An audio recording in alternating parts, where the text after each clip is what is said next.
성경은 우리에게 복음의 일꾼으로 어떻게 살아가야 할 것인가 비유를 통하여서 어제와 오늘에 이어서 계속해서 이야기해주고 있습니다. 1차적으로는 사도 바울이 디모데에게 너는 복음의 이러한 일꾼으로 살아가라 라고 하면서 그에게 그려야 할 어떤 복음을 대하는 자의 태도에 대해서 세 가지 그림을 주었죠. 첫 번째는 무엇이냐면, 너는 띄워주실까요? 그리스도의 병사다. 근데 어떤 병사냐? 그리스도의 병사라 함은 세상에 얽매이지 않는 병사의 모습으로 너는 주님의 귀한 신실한 복음의 일꾼이 되어야 한다. 두 번째는 무엇을 이야기하냐면, 너는 경주자가 되어야 해. 그런데 어떤 경주자냐? 법대로 하는 경주자가 되어야 한다. 또 세 번째, 너는 농부가 되어야 해. 수고하는 농부인데 무엇에 수고하냐? 일관되게 수고하는 농부가 되어야 한다. 이렇게 이야기하고 있어요. 오늘 두 가지를 더 이야기해서 다섯 가지의 비유가 완성되었습니다. 오늘 네 번째는요, 너는 일꾼인데 어떤 일꾼이냐?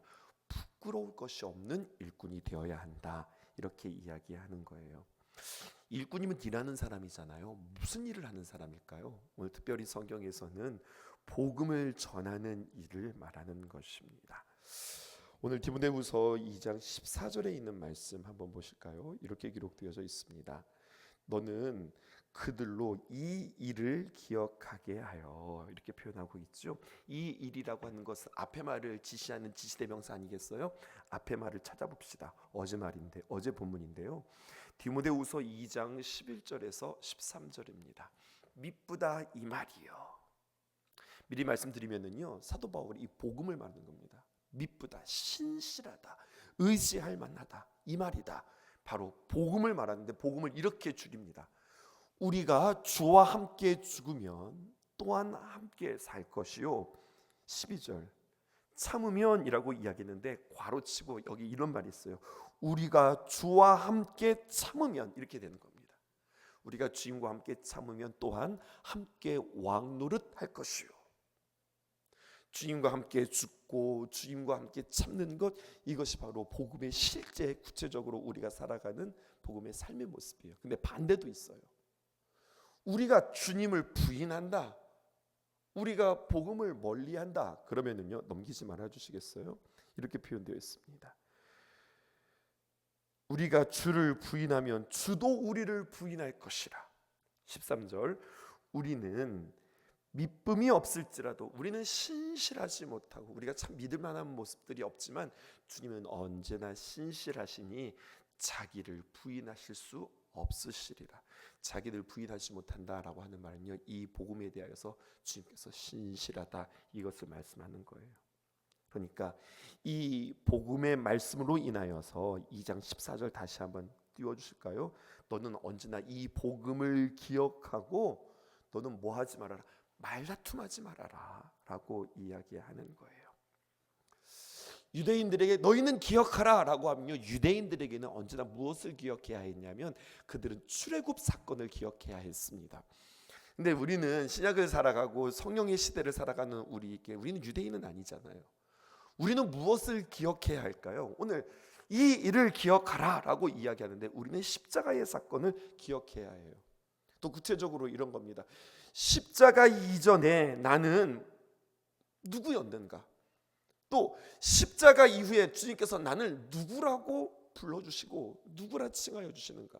나는 누구인가? 아주 중요한 질문이죠. 또 이렇게도 되어져요. 십자가의 복음을 만나기 전에 나는 어떤 상태였는가? 그리고 복음을 만난 나는, 지금 나는 어떤 상태인가? 여러분, 이것을 우리가 늘 기억하면서 살아가라는 거예요.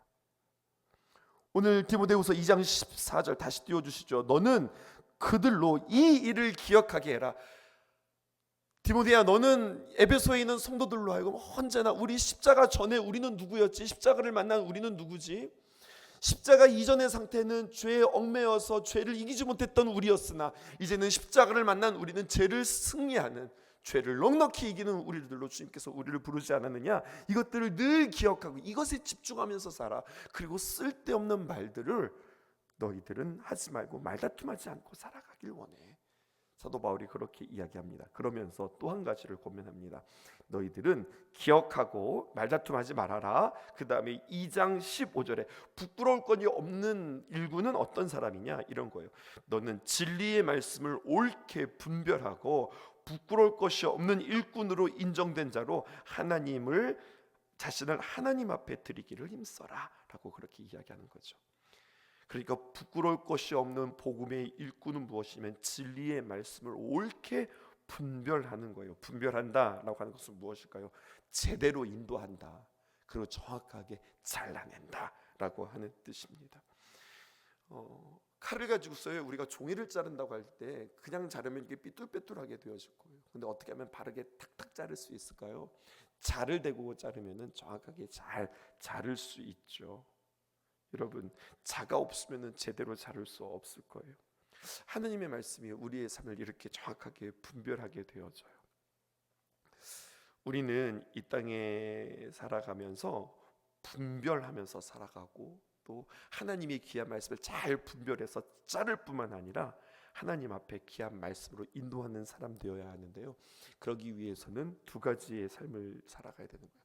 말씀을 제대로 해석할 줄 알아야 하고요, 그리고 그 해석된 말씀대로 제대로 살 줄 알아야 하고요. 내가 복음을 안다라고 하는 것은 십자가의 복음을 알아. 뭐 예수님과 함께 죽는 거지, 나 자신을 부인하는 거지, 내가 오래 참는 거지. 여러분, 이게 복음을 아는 게 아니에요. 진짜 내가 복음을 안다면 두 가지가 여러분들에게 있어야 돼요. 여러분, 복음이 뭐예요? 라고 묻는다면, 예수님이 나를 십자가에서 사랑하시고 또 나를 위해서 죽으시고 그렇게 나를 새 생명 주신 하나님의 귀한 은혜를 믿고 주님 앞에 언제나 서는 것입니다. 이런 거 가지고 안 되는 거예요. 그 십자가의 능력이 나의 삶 속에서 어떤 효험이 있는가. 내가 이 약을 먹었는데 이런 효험이 있었어. 내가 머리가 너무너무 아팠는데 이 약을 먹었더니 정말로 머리가 개운해졌어. 이렇게 십자가의 그 사건, 우리가 잘 알고 있는 그 진리의 말씀이 나의 삶 속에 어떤 효험이 되어지는지, 이것을 표현하실 줄 아셔야 돼요. 증거하실 줄 아셔야 돼요. 십자가의 복음을 나의 언어로 표현할 줄 아는가. 여러분, 이게 복음을 아는 거예요. 두 번째는 뭐냐? 그래서 그것을 내가 표현할 뿐만 아니라 그 말씀대로 내가 살 줄 아는가. 이게 중요한 겁니다. 찰스 스윈돌 목사님이 참 우리에게 좋은 인사이트를 주는 그런 말씀하셨어요. 참 재미있기도 하고요, 참 우리로 하여금 생각하게 하는 그런 말씀이기도 해요. 뭐라고 해야 되나? 여러분들은 이런 사람들 조심하세요 라고 이야기하는 거예요. 어떤 사람들을 조심하느냐, 5가지로 쭉 이야기하는데 참 재밌어요. 비만한 뚱뚱한 영양사들을 조심하십시오. 감옥에 들어가는 변호사들을 조심하십시오. 줄담배를 피고 있는 의사들을 조심하십시오.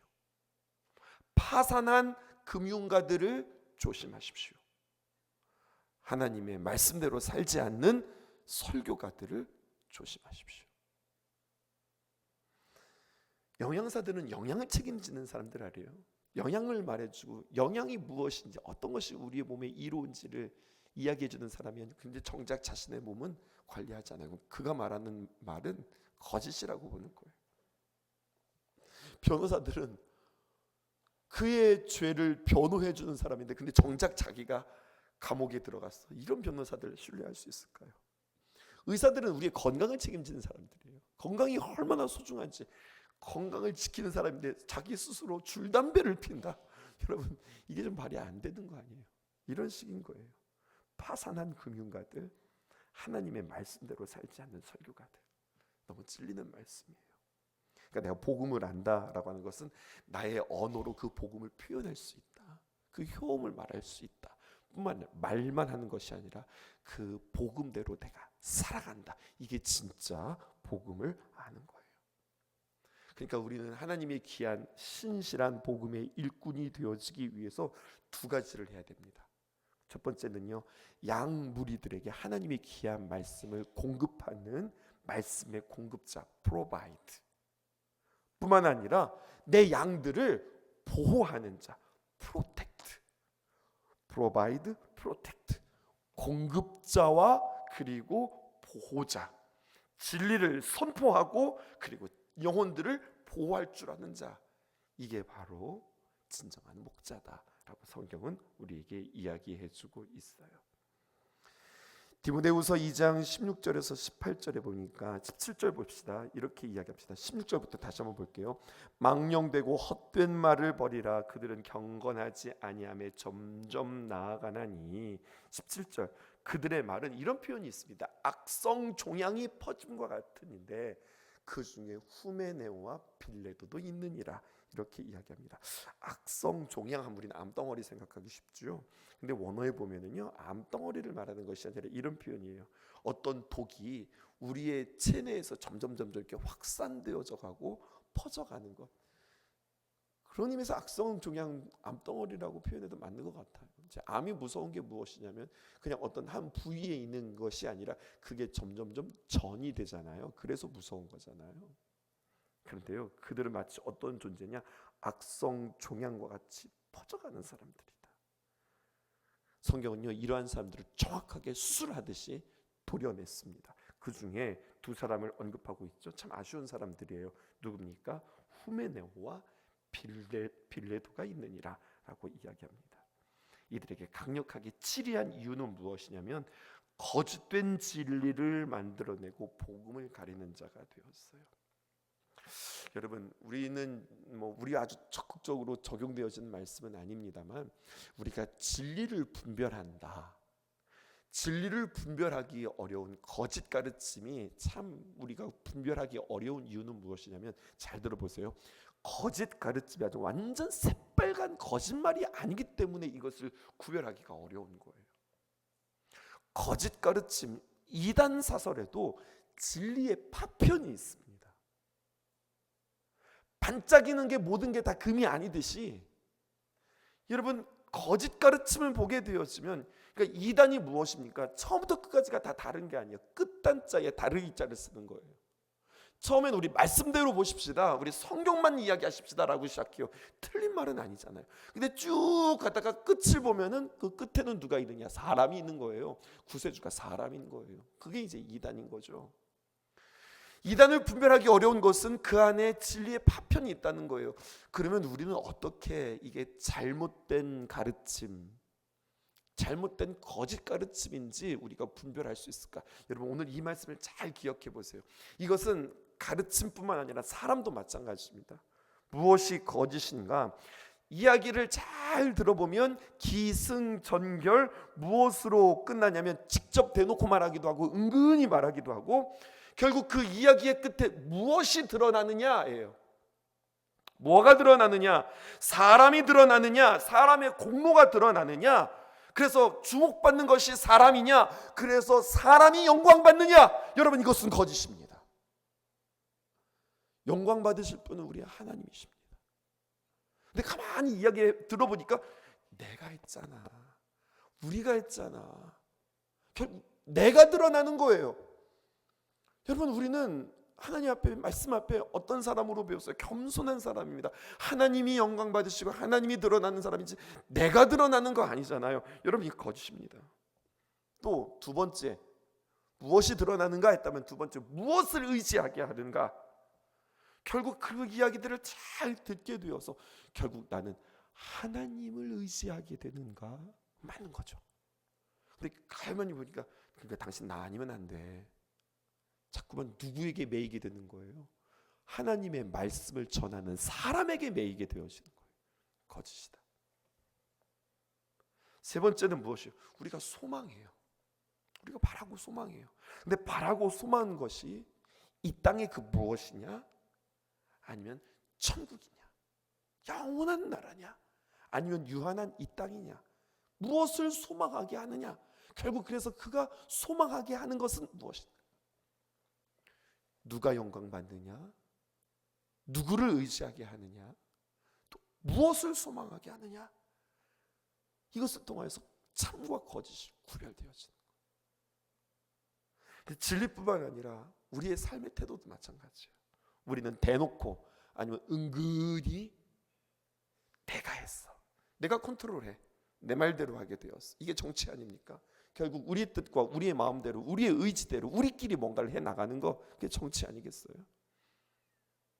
그것이 아니라 하나님이 하시는 것, 또 하나님이 기뻐하시는 것, 하나님이 원하시는 것, 이것들을 우리가 끊임없이 추구해가는 것, 이것들을 분별하실 수 있기를 주님의 이름으로 축복해요. 디모데후서 2장 19절에 있는 말씀입니다. 그래서 그러나 하나님의 견고한 터는 섰으니 인침이 있어 이르되 주께서 자기 백성을 아신다. 우리가 말하는 거나 우리의 행동이나 우리의 마음의 중심 주님께서 다 아신다 하며, 그 다음에 또 한번 읽어보실까요? 시작. 주의 이름을 부르는 자마다 뭐라고 이야기합니까? 불의에서 떠날지어다. 이것을 이야기하는 겁니다. 그러니까 참된 성도는 무엇이냐면요, 완전한 성도는 아니에요. 죄짓지 않는 완전한 성도는 아니에요. 완전한 사람이 있을 수 없어요. 근데 참된 성도는 무엇이냐? 완전할 수는 없지만 늘 우리는 분투하며 죄를 미워하고 죄와 싸우고, 혹 죄에게 무너졌을 때 회개하고 빨리 돌이켜 내가 어떤 걸음으로 따라가느냐? 죄를 따라갔던 걸음이 이제는 죄와 싸우는 걸음으로 따르는 자. 그래서 불의에서 떠날지어다. 성경은 우리에게 이렇게 권하고 있습니다. 네 번째, 어떤 비유를 말하고 있었던 거예요? 부끄러움이 없는 일꾼이 되라. 우리에게 그렇게 이야기하자. 하나님의 귀한 말씀을 온전히 전하고, 말로만 전하는 것이 아니라 너의 삶으로 전하고, 뿐만 아니라 성도들을 하나님의 귀한 진리 가운데 분별하면서 보호해라. 그리고 불의를 떠나는 것, 이것이 하나님의 복음을 맡은 부끄러움이 없는 복음의 일꾼이다라고 이야기하고 있어요. 그리고 마지막 하나 더 보십시다. 이 10절에서 시작되어지는 말씀인데요, 그리스도인이 어떠해야 되느냐? 다섯 번째 비유입니다. 너희들은 깨끗한 그릇이 되어야 한다. 다시 한번 복습해 볼까요? 첫 번째, 그리스도의 병사, 세상에 얽매이지 않는 병사. 두 번째, 법대로 경주하는 경주자. 세 번째, 일관되이 수고하는 농부. 네 번째, 진리를 다루는 일에 있어서 그 진리를 선포하고 진리를 살아내는 부끄러움이 없는 일꾼. 마지막 다섯 번째, 깨끗한 그릇이 되라. 성경은 우리에게 이야기하고 있어요. 하나님께 쓰임 받는 자, 자기 자신을 겸비하는 자, 자기 자신을 준비하는 자, 무엇보다도 자기 자신을 깨끗하게 하는 자에게 주님께서 그를 아름답고 귀하게 쓰신다고 말씀해 주세요. 하나님의 능력을 공급받을 줄 아셔야 하고요. 준비된다라고 하는 것은 하나님의 능력을 늘 받을 줄 알아야 하고요. 또 우리의 아름다운 귀한 성품이 주님 앞에서 겸비되어져야 하고요. 이것이 우리에게 있어야 합니다. 전에 이런 재밌는 이야기 했던 것 같아요. 여러분, 어떤 의사에게 가실래요? 라고 이야기하면서, 의사가 있는데요, 성품이 참 좋아요. 천사 같은 의사예요. 근데 이 의사가 참 마음씨는 좋고 참 친절한데 실력이 없네. 그러니까 맹장 수술을 하는데 정확하게 딱 재가지고 맹장 수술을 딱 해야 되는데, 맹장이 어디 있는지 몰랐어. 여기 찍고, 아이고 여기가 아니네. 저기 찍고, 여기도 맹장이 없네. 여기 찍고 저기 찍고, 온 사방을 다 찢어놨어. 여러분, 성품은 너무 좋은데 능력이 없어, 실력이 없어. 이런 의사 찾아가실래요, 안 가실래요? 성격이 얼마나 괴팍한지 몰라요. 얼마나 싸납고 얼마나 친절하지 않은지 몰라요. 아주 그냥 못된 의사, 그런 못된 의사가 없어. 얼마나 신경질적인 그런 의사인지 몰라. 그런데요, 수술은 아주 기가 막히게 해요. 그냥 착 되면은 그냥 착 끝나는, 그 수술이 기가 막히게 깔끔하고 너무너무 수술을 너무 잘하는 의사죠. 그러니까 착한, 마음씨 착한, 기술 없는 의사에게 갈 거예요? 좀 괴팍하지만 그래도 수술 잘하는 의사에게 가서 수술 받을 거예요? 누구한테 가실 거예요? 수술 잘하는 의사한테 가시지 않겠어요? 이제 이 이야기는 여러분들에게 했어요. 그런데 오늘 한 가지 이야기를 더 붙여봤어요. 그런데 이렇게 괴팍한 의사가 예수님을 믿고 교회에서 장로로 천거하게 되었어요. 이런 의사를 장로로 세워야 될까요, 말아야 될까요? 기술은 좋아요, 여러분. 하여튼 수술은 엄청 잘해. 근데 성품이 안 됐네. 근데 이런 사람을 교회에서 장로님으로 천거를 해야 될까요, 말아야 될까요? 이게 다른 이야기죠. 다른 이야기죠.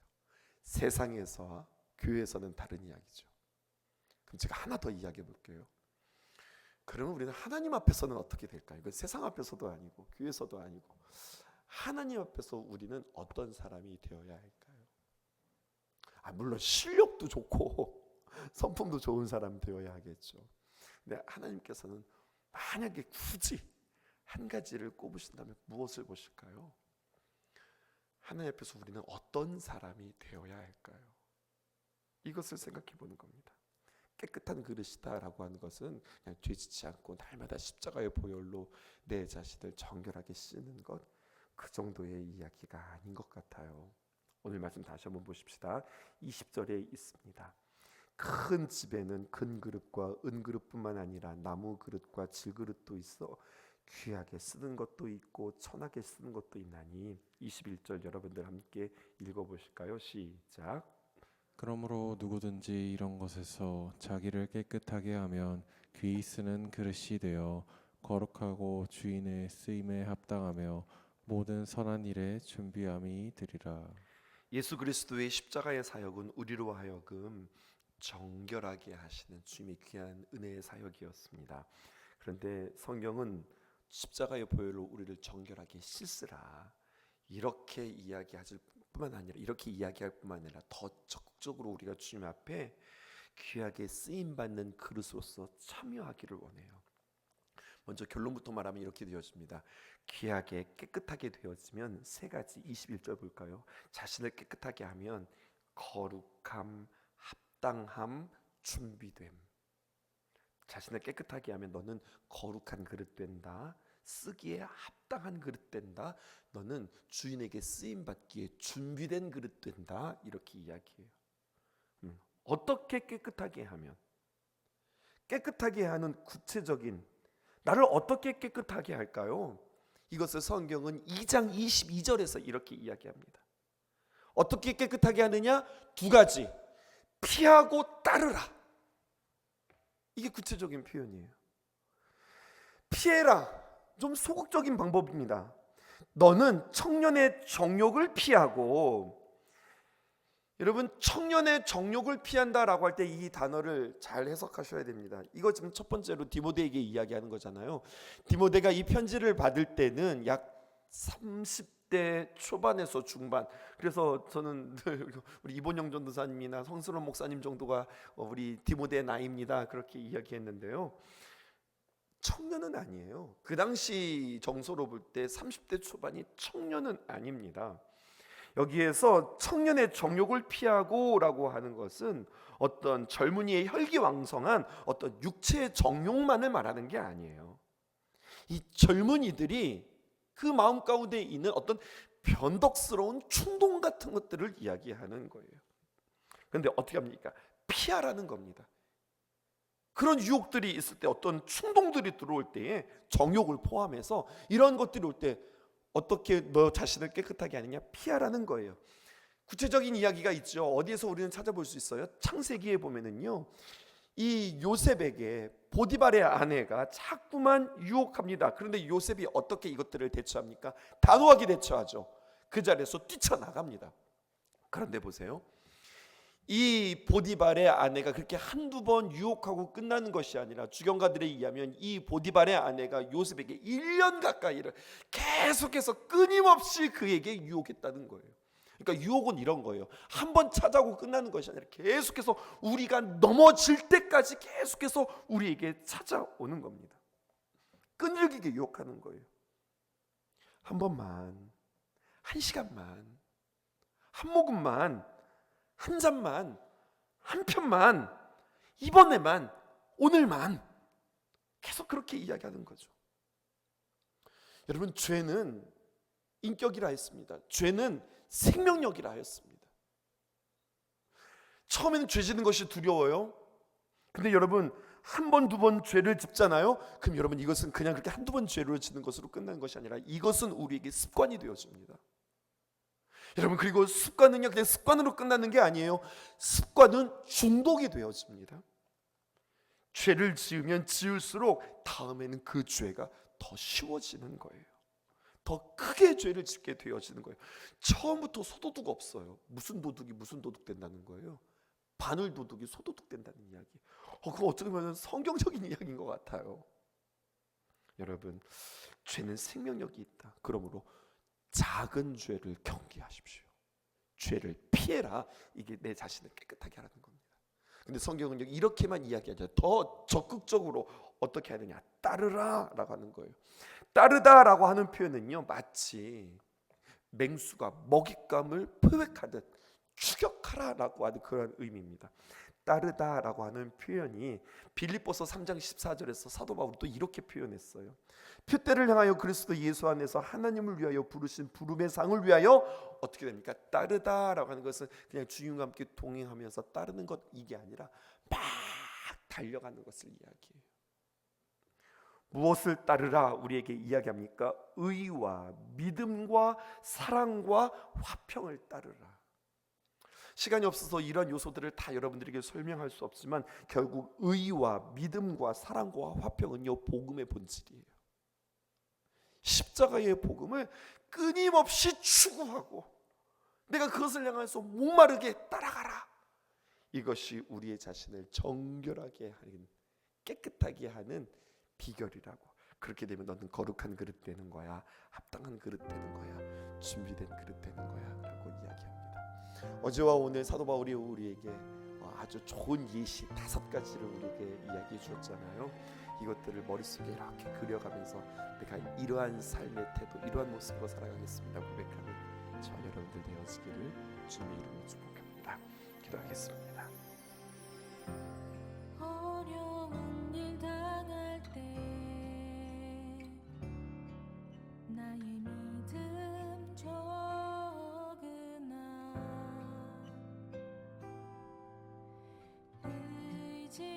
의지하는 내 주를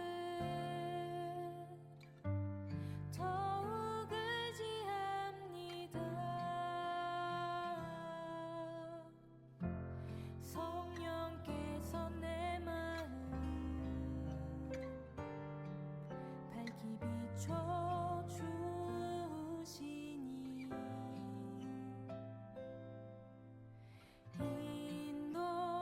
인도하심 따라서 주만 의지합니다. 세월이 지나갈수록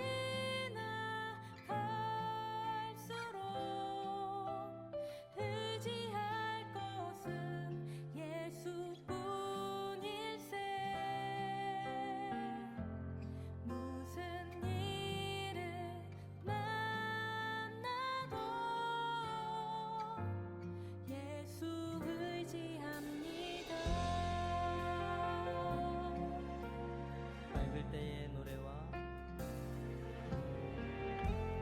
밝을 때의 노래와 어두울 때의 기도로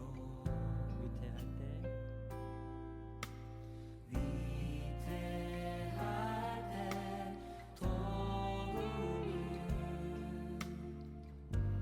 주께 간구합니다.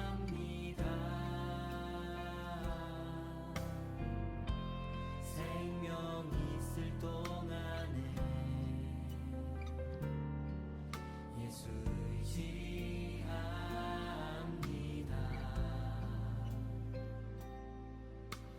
천국 올라가도록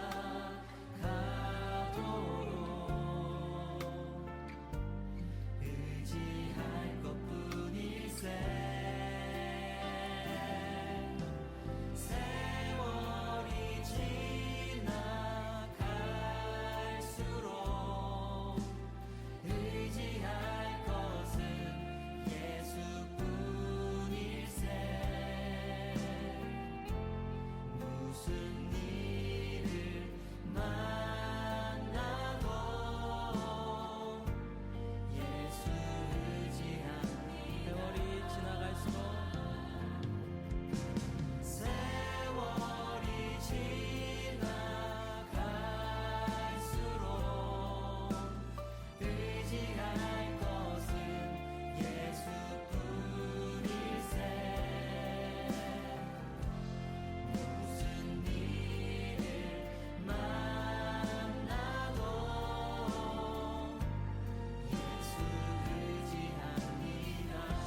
근심과 어둠 두려움에 쌓여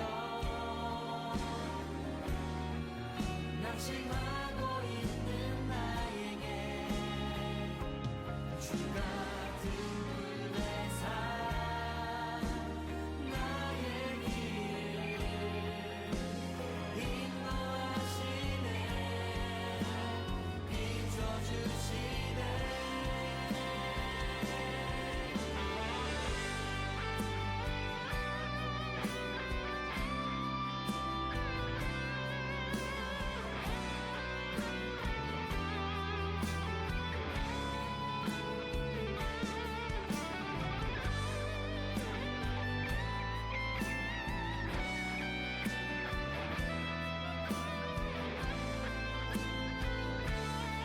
세월이 지나갈수록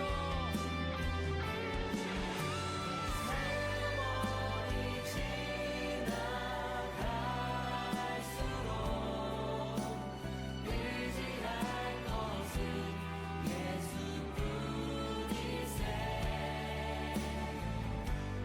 무슨 일을 만나도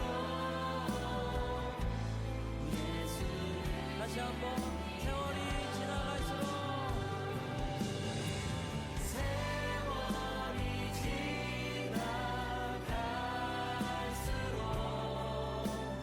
의지할 것은 예수뿐이세 무슨 일을 만나도 예수를 의지합니다 무슨 일을 만나도 무슨 일을 만나도 예수